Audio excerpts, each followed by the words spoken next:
This is the Big O Show. This is the Big O Show.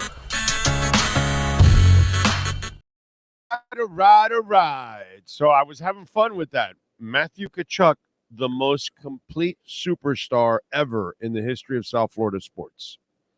And what I meant by that is it's not just the athleticism and bringing a championship, but a superstar that actually connects with the people. We've never seen that. We've never seen that ever because we've never had hockey players become the number one star in town. You know what I'm saying? But have you ever seen a superstar in South Florida? D. Wade was beloved, but he wasn't amongst the people. Basketball. I was going to say D. Wade was the only one that came to mind because at least D. Wade would do things in the community. Like every now and then he would do like his bike events. He had different sort of charity things. But in terms of drinking and pouring beers down the throats of fans, no. Matthew Tkachuk is basically the guy. Going to the beach with them. And, you know, and the first day, it wasn't even the parade stuff. He went to the elbow room to go party. Then he just was pouring beer with fans and then going out and hanging out with them over at in the water and shit. Yeah.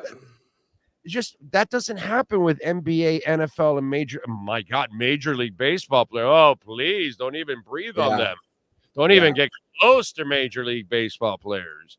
Those are really the worst. But I'm just like Matthew is. No one's connected with fans like he has. No player ever, bro. It's amazing. I could agree with that. Like it's funny you mentioned D Wade because that's the only other one that came to my mind. Maybe Udonis Haslem just because what he means to the city, right? Udonis, I've seen a lot of events and things over time, but you're right. Yeah, this is different. You have to be at an event that you have to get in and had to be a part of, and then you can then get a little closer to him for a moment and get an autograph. This is just random, bro. You're just out and about. You're walking amongst the people. Normally, it's, security's next to you. If it's the Heat, it's the bald dude. He's there to knock your ass out, bro. If you just look at one of the players the wrong way. You know what I'm saying? Right. You take, Yeah, I've just never – Messi has that guy walking around is ready to tackle your ass. You know what I'm saying? Just hockey players are different, dude. Just absolutely different, bro. Well, definitely much more down to earth, and let's face it, they don't make nearly as much money as some of those other athletes do, right? I mean, but still, they're not really about the money. They're cut from a different cloth. You've been in the locker rooms. Yeah, you've covered hockey. They make your job the easiest job in the world. They're everyday guys. They're everyday guys for the most part. They're everyday guys. Yeah, especially if they're American or Canadian. Like to me, it's just the personality it's different. Yeah, it's the Canadian thing. There's no doubt. Because Kelly Olynyk, when I covered the Heat for 3 seasons, Canadian guy, super down to earth. I mean, we would talk fantasy football when I was in the locker room. It's probably more of a Canadian thing than anything else, but I would say you're right. I think in general, hockey players are just much more down to earth. Yeah. We could stereotype. It's a good stereotype, because Canadians in general are just good people, dude. They just are. It's one of those things. They have that gift. They're just good people, Yeah. But it's just it really is amazing to watch. All right. Well, we spoke to you last week. You were at the IMG Academy. Yep. What'd you learn? What? Give me a nugget. Give us a nugget of what you learned while you were there.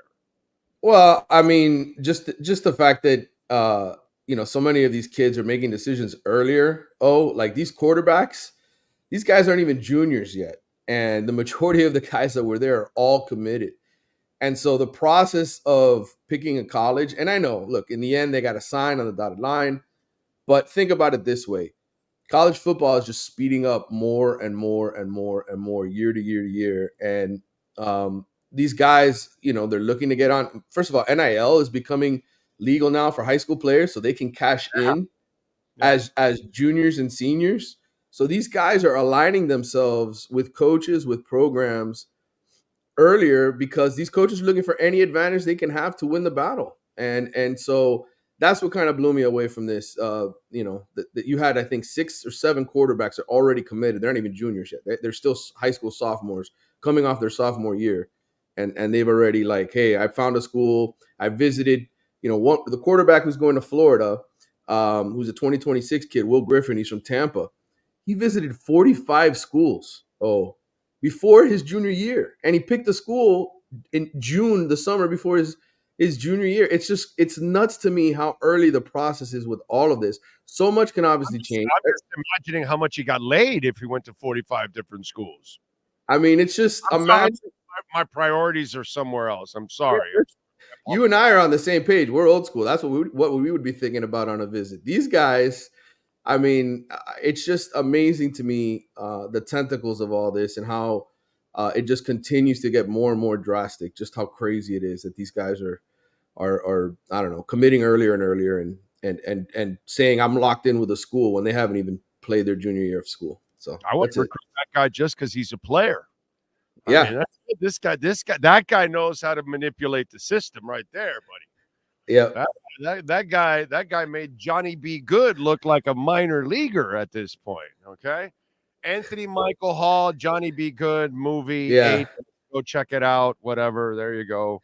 A lot of people don't know your references, though. They're gonna be like, "What is he talking about?" You got to send them back to the movies.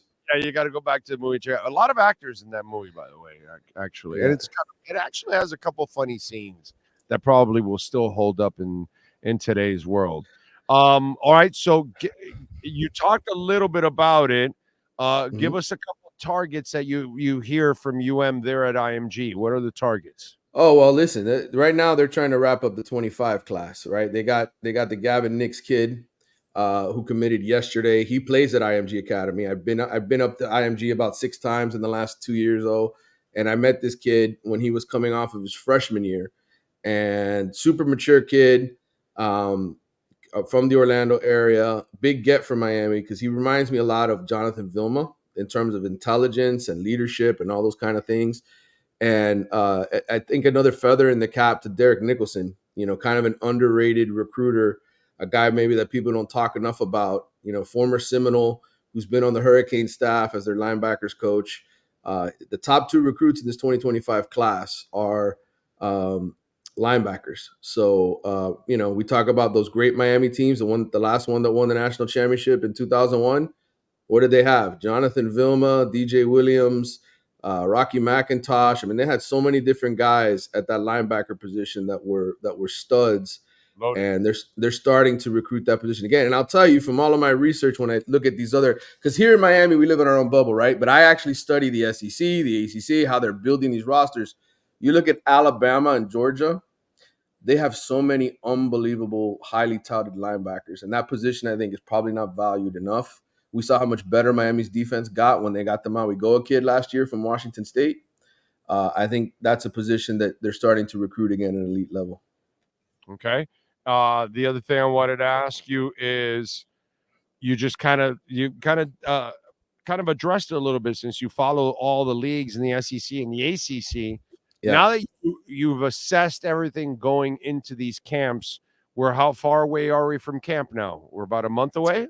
About a month away, yes, from the start of camp. Yeah, we're going to have ACC kickoff in 3 weeks in Charlotte. I'll be there for that. And then right after that is the start of camp. Where does Miami's roster rank in the preseason sense? I know you really can't predict everything. You'll have a better midway through the year about where these rosters really are at. So where does Miami's roster stack up against the Florida States and the Clemsons and NC States and others? How are we looking at the ACC, and where's Miami's roster?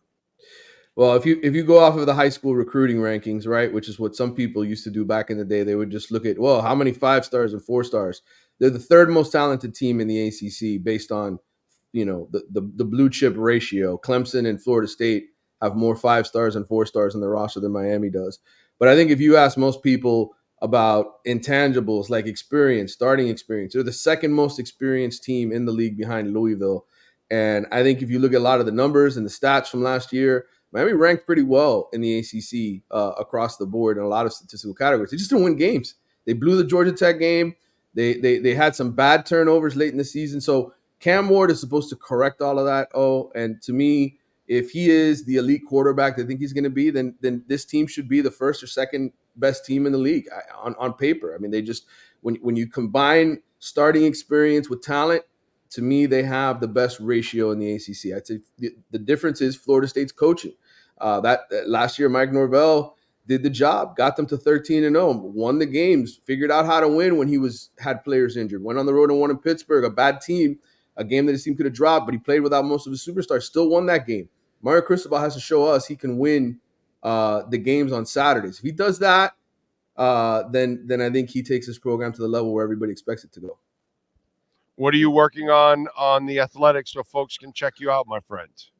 Well, we just came out with our ACC X Factors. Ari Wasserman and I just did a new podcast discussing the entire league, all the X Factor players.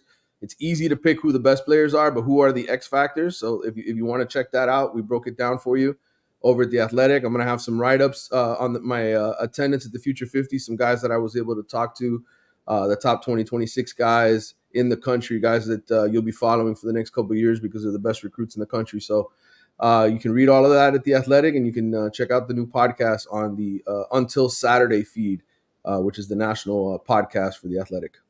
All right, good stuff. And follow him on Twitter at Manny_Navarro. Manny, as always, thank you, my brother. Appreciate you immensely. We'll catch up on Friday. All right, brother. Take care.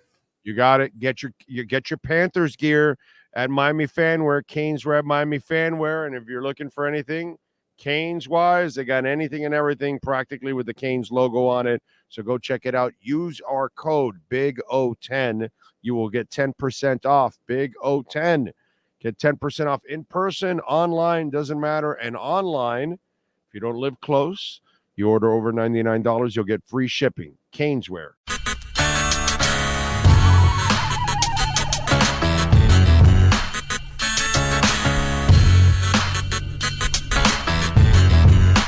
This is the Big O Show. This is the Big O Show.